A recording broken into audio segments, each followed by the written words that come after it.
20% of the speed of light, like 10-20%. We don't have a crack. That's still pretty fast. So you're going still, so you're colonizing the galaxy. It takes 100,000 years. Colonizing. 200,000 years. So thank you, Isaac Arthur, for these kinds of special tidbits of information. The guidance, I know now. The guidance, power special and ways, glory. special ways. Yeah.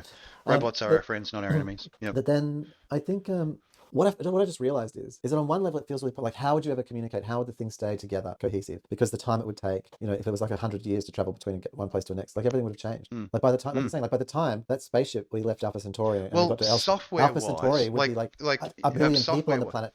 But where it makes sense, how it makes sense is that for me, like, so I just take it to myself, and I'm the person going to Alpha Centauri. Yeah. What I have is a full life. Like if I only live like for 200 years or something in the beginnings of life extension, I've still that'd done be enough to achieve what you need to achieve on the new, especially with cryo and whatever. Like, so you're going from planet to planet, coming back out, fighting the new entities, which they call the space colonizing. It doesn't really matter. We got some space Indians that need some real close attention.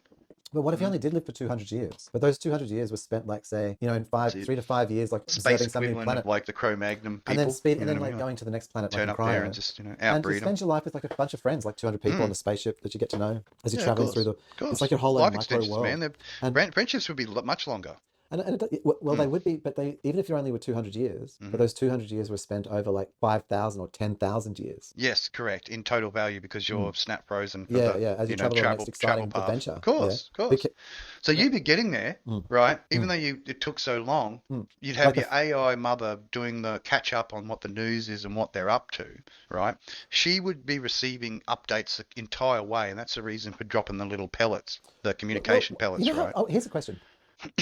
I mean, unless they were doing things like that, like dropping communication tools or doing other jobs, like they were doing a task. Well, they'd have to. Why would an AI, which thinks 1,000 million times faster than a human, where we look like we're going almost stationary, the average human seems stationary to it. Well, it'd need it for the navigational stuff, and we better have our sensor arrays down, Si. We better have something smart enough to be able to throw out pings and whatever into vacuous space and get echolocation back from that, and then, or whatever it is, space ripple, be able to detect space ripple, so where they know, like a wave or whatever, that something's incoming or going away, like a magnetic fluxing between, whatever it is. I mean, not many people know much about space, do they? I mean, other than the pretty lights and look, we got the, none of us know fuck all about space, man. We know fuck all, man. Space is the frontier, man. We know a fair bit about underwater and our boundaries underwater, right? But space, seems limitless, and it is. Space is imagination. That's what I think space truly is. We have a grand illusion that we all share, which is the heavenly bodies.